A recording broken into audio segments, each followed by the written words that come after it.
बहुत महत्वपूर्ण समय प्रारंभ होने जा रहा है पुरुषोत्तम मास का, जिसको लोग अधिक मास और मलमास भी कहते हैं। यह समय 17 मई से प्रारंभ हो रहा है और 15 जून तक चलेगा। इस समय में भागवत कथा का श्रवण करना है और इस मास में बिल्वपत्र के द्वारा भगवान शिव का पूजन करने से अत्यधिक फल की प्राप्ति होती है। और कहते हैं कि इस समय में क्या करना चाहिए और क्या नहीं करना चाहिए। तो इस समय में जो करने वाले कार्य हैं,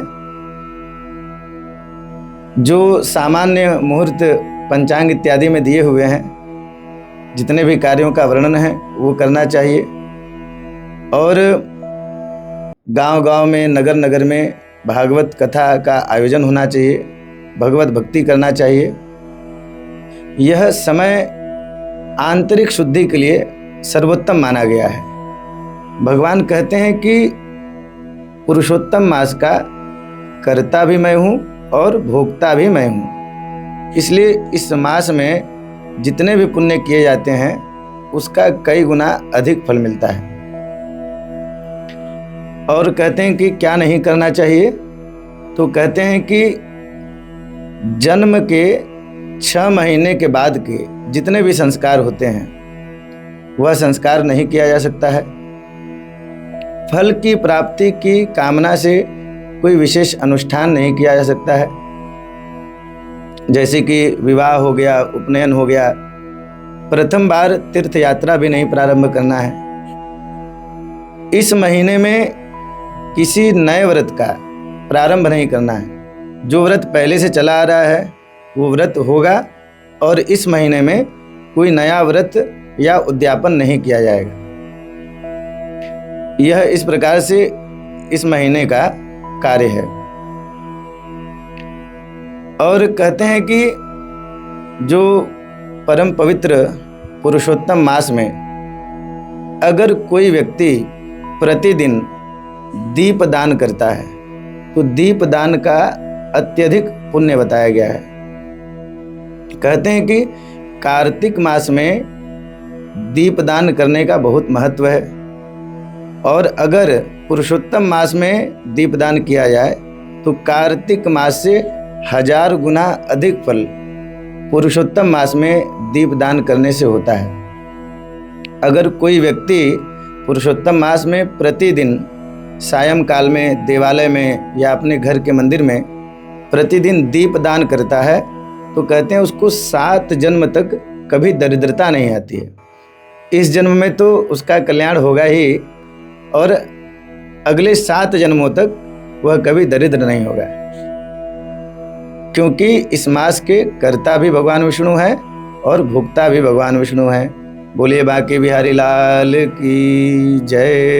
अगर जीवन में अपने कार्य व्यापार के द्वारा जो आप धन अर्जित करते हैं, धन अर्जित करने के बाद अगर आपके मन में विचार आता है कि इस धन से धर्म किया जाए, दान किया जाए, या फिर किसी असहाय विद्यार्थी को जिसकी आर्थिक स्थिति अनुकूल नहीं है उसको आर्थिक सहयोग दे करके उसको आगे बढ़ाया जाए। किसी कन्या का विवाह हो रहा हो और मन में आए कि इस कन्या के विवाह में हम कुछ सहयोग करें, इस प्रकार का दान करने का मन करे। या फिर किसी ज़रूरतमंद को देख कर के मन में ऐसा विचार आए कि मैं इसका सहयोग कर दूं और इसका कार्य संपन्न हो जाए, तो इसका मतलब यह है कि आपके घर में लक्ष्मी जी का आगमन हो रहा है और भगवान विष्णु की भी कृपा बनी है। और अगर धन आने के बाद अहंकार हो जाए कि अब मेरा अच्छा समय आ गया है और अब मैं किसी को छोड़ूंगा नहीं, जो मुझे जैसा मेरे साथ व्यवहार किया है वैसा मैं उसके साथ करूंगा, तो अगर यह विचार आता है धन आने के बाद, तो इसका मतलब भगवान विष्णु की कृपा नहीं मिल रही है। मैं धनवान हूँ, विद्वान हूँ, संपन्न हूँ, ऐसा अगर मन में विचार आ रहा है तो ये समझ लीजिए कि आप गलत दिशा में जा रहे हैं। यह अनुभवजन्य बात है। अगर कोई सोचता है कि यह जो धन है, अहंकार है, यह अभिमान है, यह सत्य है, तो वह गलत सोच रहा है। भगवान शिव पार्वती मैया से कहते हैं, उमा कहाँ हूँ मैं अनुभव अपना, सत हरि नाम जगत सब सपना। भगवान शिव कहते हैं कि यह जो संसार है यह मिथ्या है, यह स्वप्न की तरह है, और सत्य क्या है? सिर्फ और सिर्फ हरि का नाम है। अगर आपके जीवन में एक तरफ भगवान शंकर की कृपा हो जाए और एक तरफ से भगवान श्री राम की कृपा हो जाए, तो आप ये समझ लीजिए कि दुनिया की कोई भी शक्ति आपका कुछ बिगाड़ नहीं सकती है।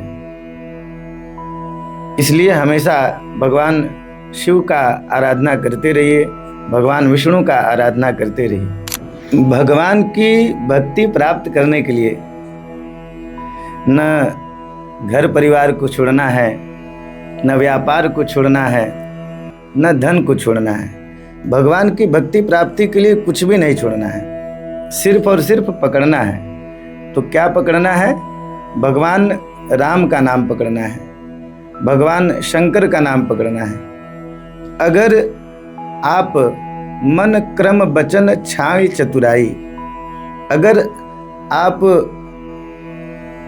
सांसारिक बंधन में रहते हुए भगवान का ध्यान करते हैं, चतुराई नहीं करते हैं, किसी के साथ छल नहीं करते हैं, तो आपको धीरे धीरे भगवान की भक्ति प्राप्त हो जाएगी। जिस भी कार्य क्षेत्र में हो, जो भी आपका व्यापार हो, उसको एकदम निश्चल भाव से बिना किसी का नुकसान करते हुए करते रहिए, और साथ में भगवत भक्ति करते रहिए, भगवान का भजन करते रहिए। निश्चित रूप से कल्याण होगा।